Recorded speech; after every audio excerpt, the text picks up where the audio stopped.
Christmas को Xmas कहना या लिखना दुरुस्त है। क्रिसमस दो अल्फाज से मिलकर बना है, यानी क्राइस्ट और मैस।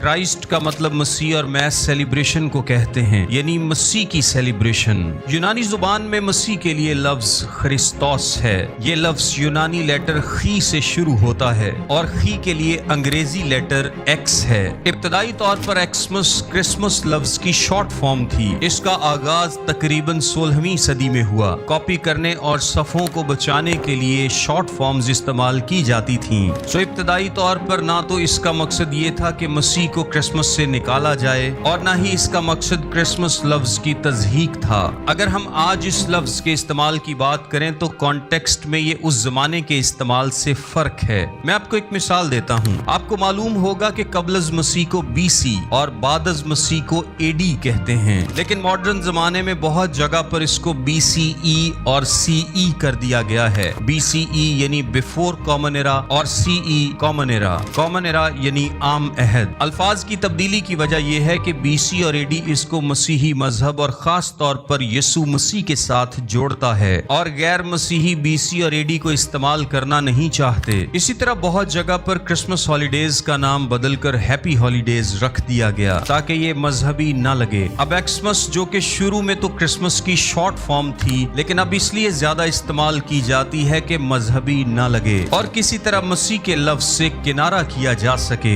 ऑल्दो अगर मसीही कहीं पर एक्समस का लफ्ज इस्तेमाल करें भी तो उनके ज़हन में मसीह का नाम इस्तेमाल ना करने की बात हरगिज नहीं होती। वो बस रूटीन में ही दूसरी कौमों को देखते हुए एक्समस इस्तेमाल करते हैं। यानी गैर अक़वाम इसलिए ज्यादा इस्तेमाल करती हैं ताकि क्राइस्ट ना ही कहना पड़े, हॉलीडेज या एक्समस कहकर ही गुजारा किया जाए। तो इसको देखते हुए मैं मसीही लोगों को यही मशवरा दूंगा कि एक्समस के इस्तेमाल से गुरेज करें। और इसकी वजह हम नहीं गैर अक़वाम हैं, वो लोग जो मसीह को नहीं मानते और अल्फाज की तब्दीली से मजहब को साइड पे रखना चाहते हैं। फिर चाहे वो BC और AD को BCE या CE करना हो, क्रिसमस हॉलीडेज को हैप्पी हॉलीडेज करना हो या एक्समस का इस्तेमाल हो। सो बेशक जब भी आप एक्समस का लफ्ज इस्तेमाल करते हैं आपके जहन में कोई गलत बात नहीं होती। बेहतर ये है कि गैर कौमों की वजह से हम लफ्ज क्रिसमस इस्तेमाल किया करें।